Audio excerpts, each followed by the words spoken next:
This video was inspired by a very large and well-known retailer, Target, releasing their plan to increase online sales by $15 billion by 2030. So surely this is going to mean an opportunity for third-party sellers like you and I, right? Well, we're going to explore that in this article. So let's get to it. So I'll drop a link to the article in the description in case you want to follow along. The title is Target to Expand Online Marketplace, Boost Product Assortment as it aims for $15 billion in sales growth by 2030. So Target plans to double down on its third-party marketplace. Oh, perfect. We're third-party sellers. Let's see. Media network and same-day delivery services to drive more than $15 billion in revenue growth over the next 5 years, it said Tuesday at an investor meeting in New York City. The retailer's plans to grow its business and better compete against rivals like Walmart and Amazon come as Target finds itself in a rough patch, struggling to grow sales ahead of a high-margin discretionary merchandise and reclaim its competitive advantage. By the way, for some background, I've been trying to sell on Target for years, probably at least 2, maybe longer. I don't even know. It's not really like you apply and get accepted. It's like I apply and literally never hear back. But then I get on their email list and I respond to all the seller emails like, hey, are you gonna let me in? Are you gonna let me in? Sometimes they respond, but no luck as of yet. Maybe this is about to change.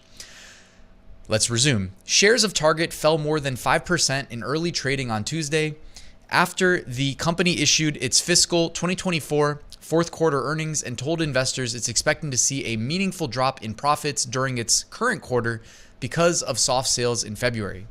As of Monday's close, shares of the company are down nearly 11% this year. And this year, the whole stock market's been down. So, in the company's presentation to investors and analysts, Target outlined a robust growth strategy to reclaim the so-called Tarzay magic that has long made it a favorite among consumers. The company's aiming to improve the store experience, introduce new and exciting products, and invest in its supply chain to make it more efficient. In prepared remarks, CEO Brian Cornell touted the company's plan to grow its third-party marketplace. That's news to my ears. Let me on, Brian, let me on. So it can offer a wide range of items to consumers. The strategy takes a page out of Walmart, which has looked to mimic Amazon's model to boost revenue. Both of the legacy retailers are turning to digital sales and the unlimited supply chain that comes from third-party sellers as paths to grow as more consumers shop online and they run out of space to build new stores. I'm on the edge of my seat. Does this mean we can sell on Target finally? That would be amazing. In a press release, Target said it plans to, quote, dramatically expand the size, end quote, of its marketplace and grow third-party digital sales from about $1 billion in 2024 to more than $5 billion in 2030. So they want to 5x that. Okay. How are they going to do that without us? Makes sense. However, it's taken a different approach to growing it than Amazon and Walmart have. Wait, what? A different approach with larger emphasis on major brand names than on small third-party sellers. Translation, it sounds like they want to mimic Walmart and Amazon without us smaller sellers. Interesting. Let's read on and see what their plan is. Quote, rather than opening the doors to any seller, we're focused on building relevance and trust by working with partners that complement our assortment and help us provide more of the breadth consumers are looking for, end quote, said Chief Commercial Officer Rick Gomez. That includes bringing in household names like Peloton, Daily Harvest, and Honest Baby Clothing to the platform. Interesting strategy. So if people want to buy those things and they don't feel like going to the Peloton website or to Amazon or to Craigslist, I guess maybe they'll go to Google and then scroll to the middle of the first page, maybe the bottom of the first page of results to find the link to Target. Yeah, interesting strategy, Rick. To be clear, it says, we still believe in our intentional invitation only approach is the right strategy. So it's invitation only. Okay, no wonder I haven't been getting in when I applied. Both now and in the long haul for Target, said Chief Guest Experience Officer Kara Sylvester, referencing Target's strategy for bringing vendors onto the marketplace. But this hasn't prevented us from a massive growth. Target Plus now generates over $1 billion in gross merchandise value, having grown more than 35% in the past year alone. Okay. Beyond Marketplace, Target's also working to double the size of its in-house media company, Roundel, by 2030. The company said that Unit drove more than $2 billion in value last year. That's another strategy deployed by Walmart, which has turned to its own in-house advertising platform, Walmart Connect, as one of its novel paths to growth. That's the thing. If you let out a bunch of smaller third-party sellers, you make a lot more money on ads. But it's so weird how like these big companies are so slow to adopt any sort of change. Like you're not really changing the customer experience that much if you let on some third-party sellers that maybe you vet them and, so it's not a complete floodgates thing. And then you let them run ads, you know what I mean? But anyways, I'm sure Target will get the message, maybe 10 years from now. Can you tell I'm salty about this? Beyond these extraneous businesses, Cornell said that the company will also double down on the retail fundamentals it's been criticized for falling behind on.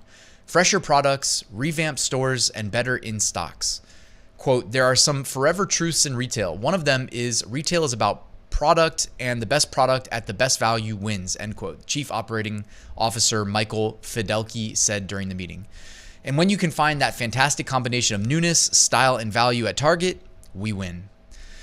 Having a wide range of fresh products is also key to Target's success and has long been its primary competitive advantage. Fans of the company say that one doesn't enter a Target store with a shopping list, they discover new products while buying the essentials they came in for. I thought we were talking about online though, not in store. Anyways, maybe I missed something. Over the last couple of years, Target has seen discretionary sales lag even as they've grown at Walmart, indicating its assortment is the problem, not a greater macroeconomic issue. To remedy that, Target is planning to expand its gaming, sports, and toy assortment and to boost its home selection, another key high-margin category for the company. It's also going to grow its owned brands with a new series of Good & Gather collabs as part of its private label brand with celebrity chefs like Ann Kim. Target plans to unveil 600 new food and beverage items across Good & Gather and Favorite Day, another private label brand, and revamp its pet supplies brand, Boots and Barky. The company aims to fix its apparel supply chain to reduce the time it takes to design, source, and get products on shelves so it can respond more quickly to trends and better compete with Chinese e-tailers like Shein and Temu. It plans to invest, I got comments, but I don't know. I just save them to myself.